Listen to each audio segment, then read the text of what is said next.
Hi, Doc Mel. Hi, classmates. I am Sal. As someone who balances two distinct worlds, serving as an international airline crew while pursuing my Doctor of Sustainability here at UPOU, I am thrilled to present my Module 10 assignment.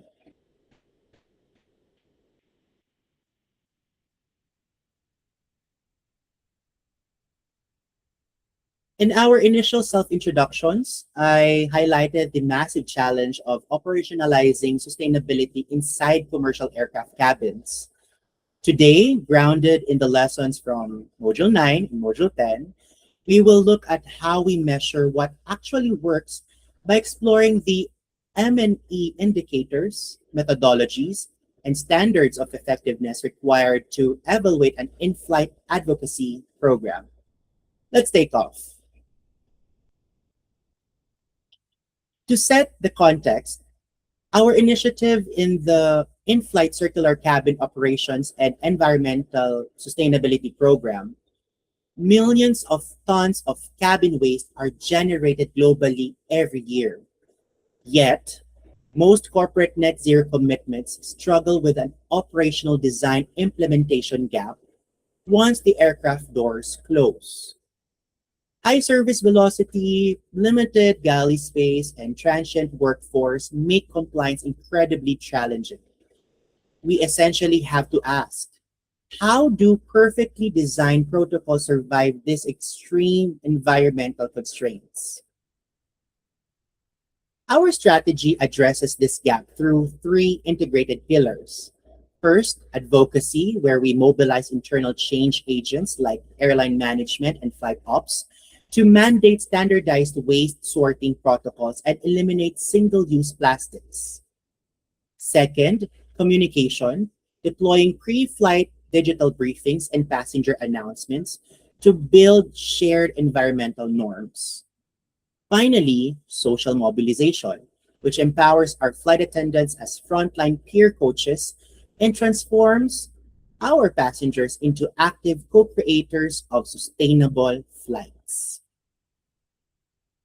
To determine if our ACSM initiative is effective, Module 9 and Module 10 teach us that M&E must track progression across a structured logic model.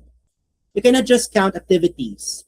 We must measure behavioral shift and systemic impact. Think of this as an altitude trajectory, from ground operations and takeoff through climb and cruise, all the way to our final destination of long-term impact. Starting at the ground level with inputs and activities, we monitor operational readiness. This includes routine process monitoring, such as tracking the percentage of flights supplied with color-coded recycling bins, and the frequency of in-flight sustainability announcements. As we move to outputs, we measure the implementation effort.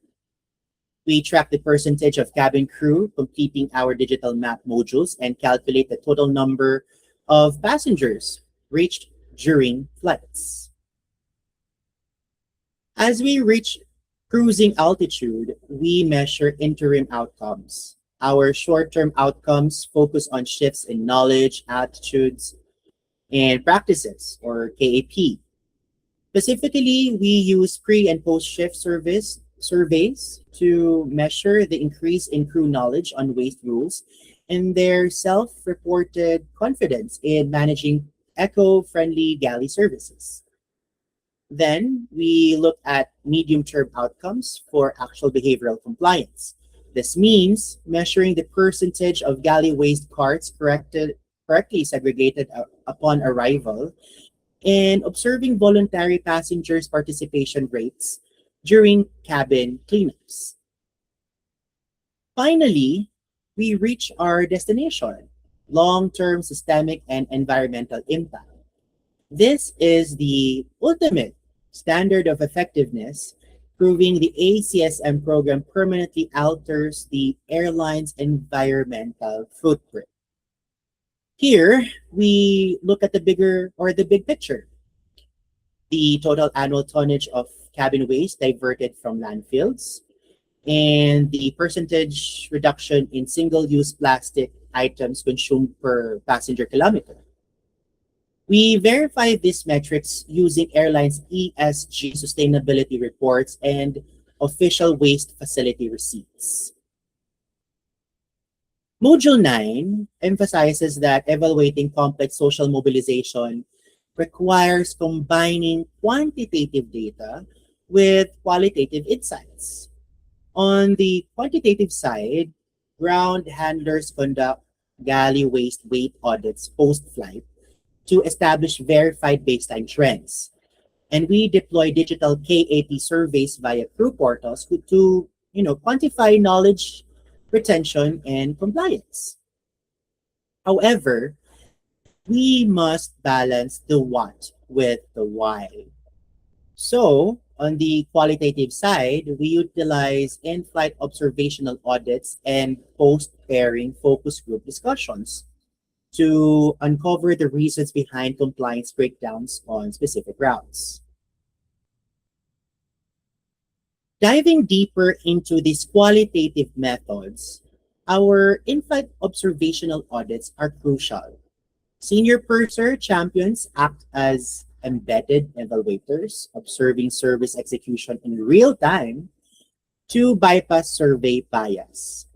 They document real-time workflow bottlenecks, narrow galley space constraints, and instances where rapid service velocity forces crew to abandon sorting protocols. This outcome allows us to rapid formative adjustments to our program based on physical realities, not just spreadsheets. Conducting M&E in aviation comes with unique real-world constraints. Our workforce is constantly moving, and strict experimental control groups are virtually impossible to establish in a dynamic aircraft cabin. Because of this, we abandon strict attribution and rely on contribution analysis. Rather than claiming 100% direct casualty, we build a logical, evidence based narrative. We link increased crew training to higher confidence, which leads to correct cart segregation and ultimately verified tonnage diverted. This clearly demonstrates our campaign's direct contribution to ESG targets. This M&E blueprint proves that behavioral change at 35,000 feet is not just an aspiration. It is rigorously measurable. By anchoring our evaluation in clear logic models and triangulated data, we bridge that initial design implementation gap.